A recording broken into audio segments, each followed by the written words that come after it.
Bab 1404. Luka itu mengenai saraf penting. Jadi kondisinya agak berbahaya. Lily takut Tracy tidak tahu kondisi ini sangat serius dan melukai Daniel lagi. Jadi ia berpesan lagi. Barusan Anda juga mendengarkan apa yang Dr. Heidi katakan. Dalam beberapa waktu ini, kita harus sangat berhati-hati. Aku paham. Tracy menganggukkan kepala. Tenang saja. Aku akan berhati-hati. Dan juga, Lily berkata dengan canggung, beberapa hari ini agak darurat. Jadi aku dan perawat harus di sampingnya menjaga 24 jam.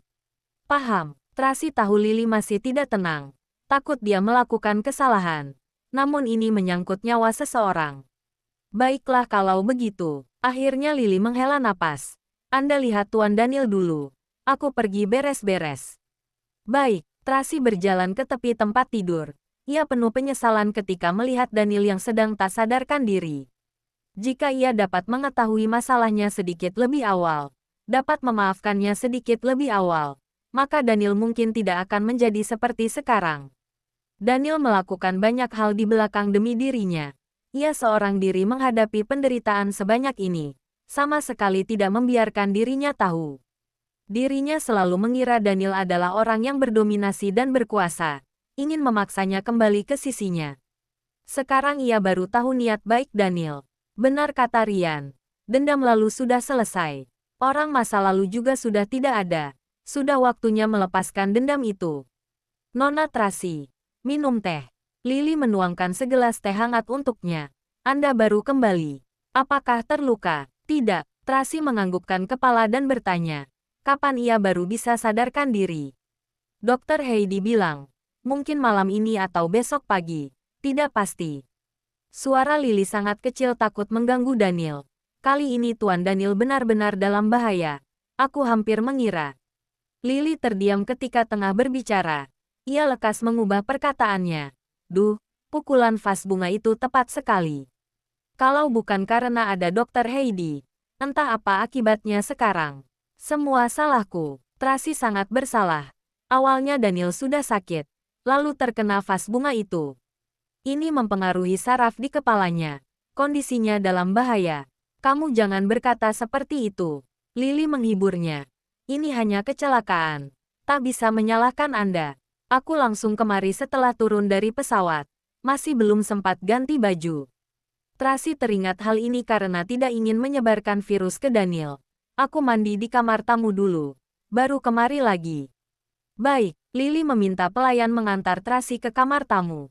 Setelah tiba di kamar tamu, Tracy sama sekali tidak langsung buru-buru mandi, melainkan mencoba menghubungi Gilbert dan Jasper. Kedua telepon tak tersambung. Ia sangat panik. Juga mencoba menelepon beberapa bawahan Lorenzo. Tidak ada satupun telepon yang tersambung. Tracy panik.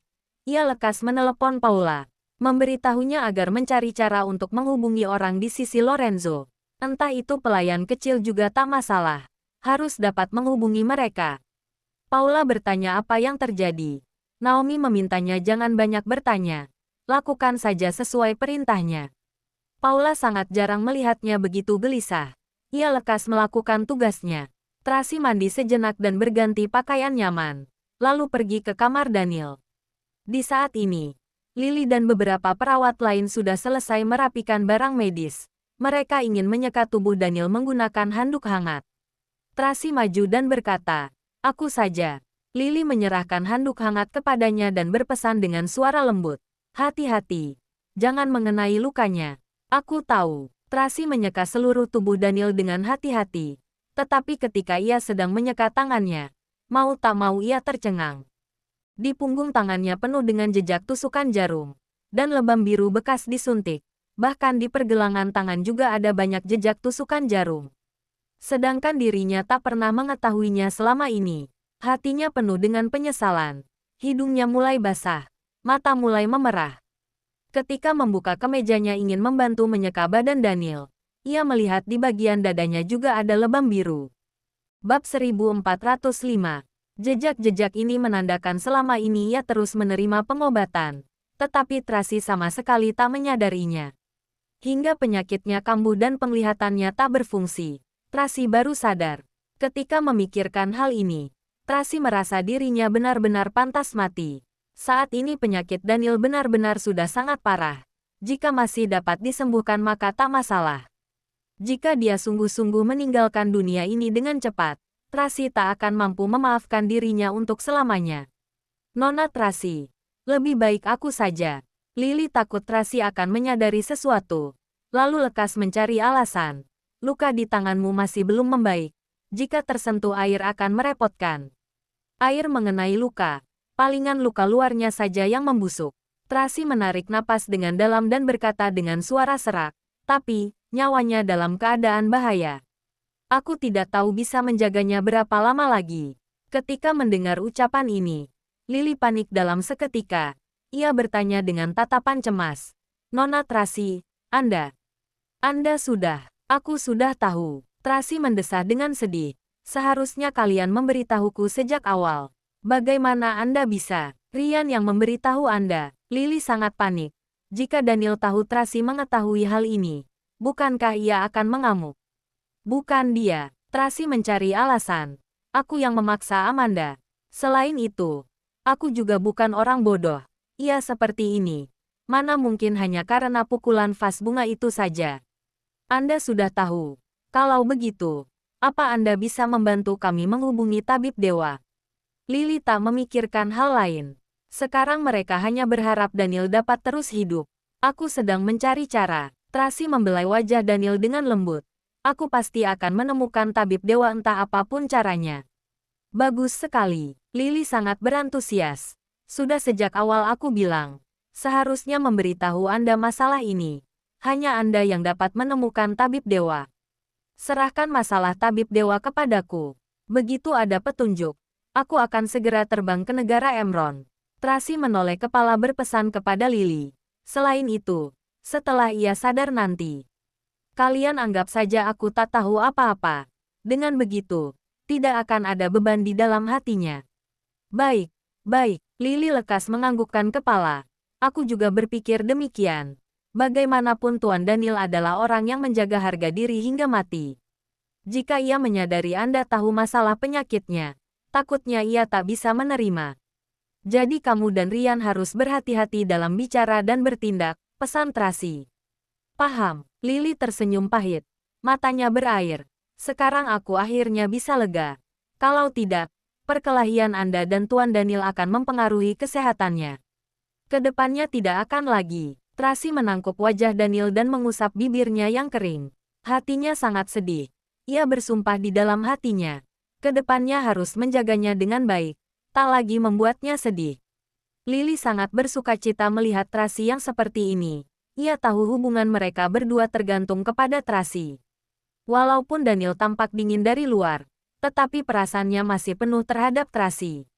Selama Tracy bersedia melepaskan masa lalu, mereka berdua tentu saja dapat berbaikan kembali seperti dulu. Lily melihat Tracy sudah memahami situasi, maka tidak lagi mengganggu mereka di kamar. Ia mundur secara perlahan-lahan. Hanya saja sebelum pergi, ia berkata kepada Tracy, di atas ranjang ada bel untuk memanggilnya. Jika ada apa-apa tinggal tekan bel saja, mereka akan segera datang. Tracy menemani Daniel di dalam kamar. Ia teringat berbagai hal masa lalu yang terjadi. Air matanya perlahan-lahan menetes. Di ruang kerja lantai bawah, Carlos bertanya secara terus terang kepada Sanjaya. Kakek, apakah kakek ada salah paham pada mamiku? Carlos, ini masalah orang dewasa. Kadang kala lebih rumit. Sangat sulit dijelaskan. Sanjaya berkata dengan santai. Tapi, kakek tidak akan menyakiti mamimu. Kadang kala sikap cuek ataupun menolak adalah sebuah wujud kekerasan. Carlos menatap Sanjaya. Walaupun kakek tidak sama seperti kakek buyut yang menindas mami, tapi kakek juga menolaknya. Ia juga bisa sedih. Bab 1406. Ini, mulut Sanjaya terbungkam oleh kata Carlos. Tiba-tiba ia tak tahu bagaimana menjawabnya. Bibi Friska itu memang tidak buruk.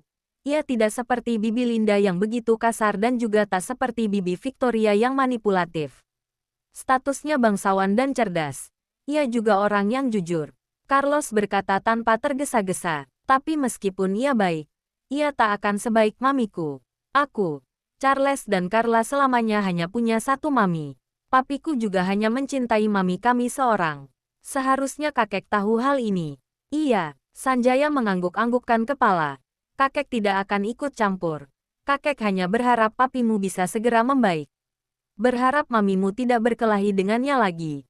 Jangan membuatnya marah, karena ini akan mempengaruhi kesehatan papimu. Ini juga harapanku. Raut wajah Carlos menjadi serius ketika membicarakan penyakit papinya. Kakek Sanjaya jangan cemas. Mami sama dengan kita. Sangat memedulikan papi, ia selalu mencari dokter untuk membantu papi. Benarkah? Mata Sanjaya berbinar ketika mendengar ucapan ini. Apakah mencari tabib dewa? Carlos melanjutkan kalimatnya. Hanya mami yang dapat menemukannya. Benar, benar. Sanjaya lekas berkata. Ini adalah masalah darurat. Harus segera menemukan tabib dewa. Mami akan menemukan cara. Carlos sangat tenang. Dokter yang diundang Bibi Friska hanya dapat memperlambat gejala. Namun hanya mami yang dapat menyelamatkan papi. Jadi, kakek Sanjaya, sekarang sudah paham siapa sebenarnya nyonya besar di rumah ini.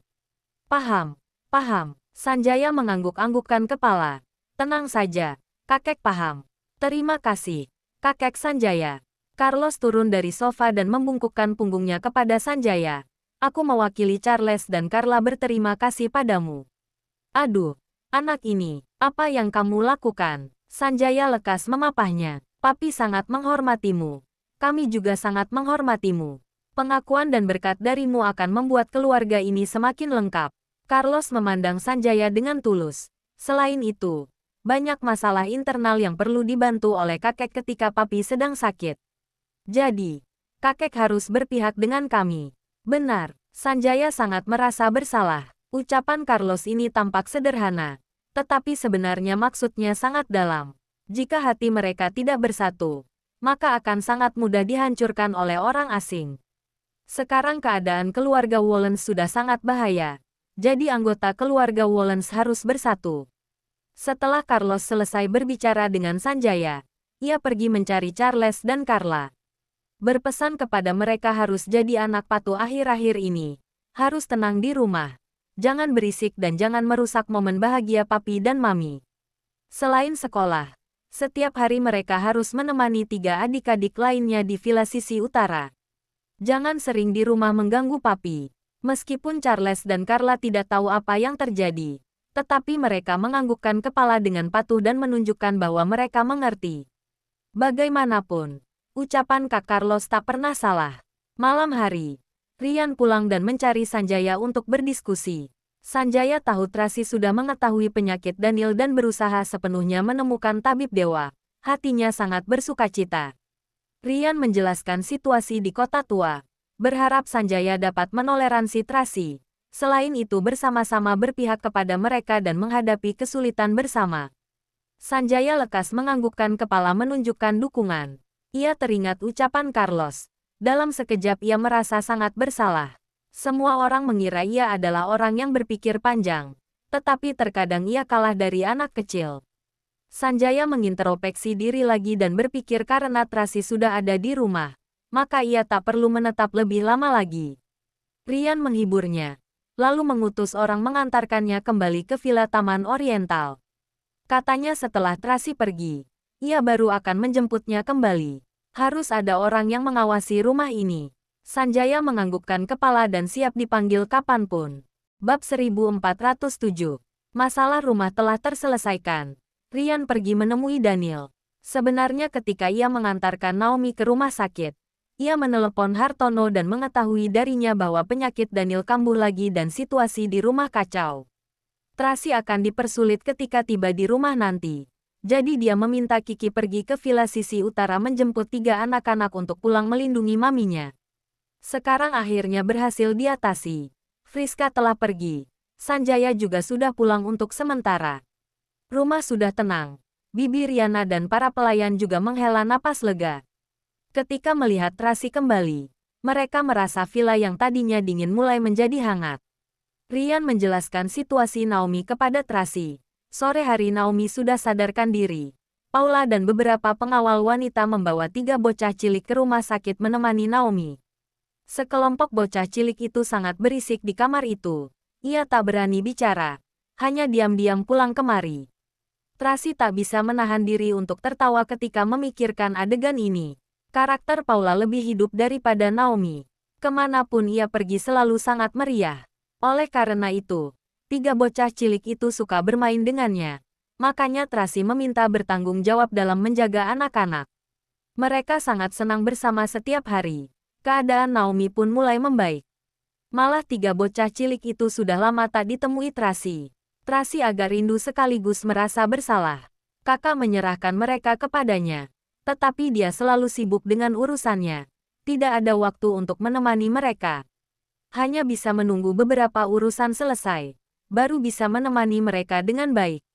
Saat sedang bicara, ponsel Tracy bergetar. Begitu dia melihat notifikasi telepon, dia menjawab telepon itu. Halo, Gilbert. Nona Tracy, Anda sedang mencariku. Benar. Bagaimana keadaan kalian? Sudah menemukan kakak? Belum. Tapi aku bisa memastikan Tuan belum mati. Benar. Bagus sekali. Tracy sangat antusias. Aku tahu kakak pasti baik-baik saja. Sekarang musuhnya sedang memburunya. Kami tidak berani mulai bergerak. Jadi hanya bisa berkumpul dan melihat keadaan. Iya, harus hati-hati. Jangan sampai musuh mengetahui keberadaan kakak dari kalian. Paham, Nona Tracy juga harus menjaga diri dengan baik. Aku tahu. Ada hal yang ingin kutanyakan. Silakan, apa kamu tahu di mana Tabib Dewa? Tabib Dewa, ia tak bisa dilacak. Hampir tak ada yang mengetahui keberadaannya di mana. Adakah cara untuk menghubunginya? Apa yang terjadi? Ada seseorang yang sangat penting sakit parah. Hanya Tabib Dewa yang dapat menyelamatkannya. Ini menyangkut nyawa. Gilbert, coba pikirkan baik-baik. Siapa yang bisa menghubunginya? Coba aku tanya Jasper. Tapi kurasa dia juga tidak tahu. Mungkin hanya Tuan seorang yang tahu. Kamu bantu aku hubungi Jasper. Coba tanya dia. Baik, aku segera hubungi dia. Nanti akan mengabari Nona. Setelah menutup telepon, Tracy merasa agak kecewa. Gilbert dan Jasper adalah tangan kanan Lorenzo. Jika mereka berdua saja tidak tahu keberadaan Tabib Dewa, maka tidak ada orang lain yang tahu lagi. Tentu saja Lorenzo tahu pasti tahu, tapi sekarang keberadaannya tak diketahui. Jika menunggu hingga Lorenzo ditemukan, Daniel mungkin sudah. Ketika membayangkan hal ini, hati Tracy sangat gelisah. Nona Tracy, jangan cemas. Kita akan memikirkan cara. Ryan menenangkannya. Waktu tidak menunggu orang. Tracy memandang Daniel yang tak sadarkan diri.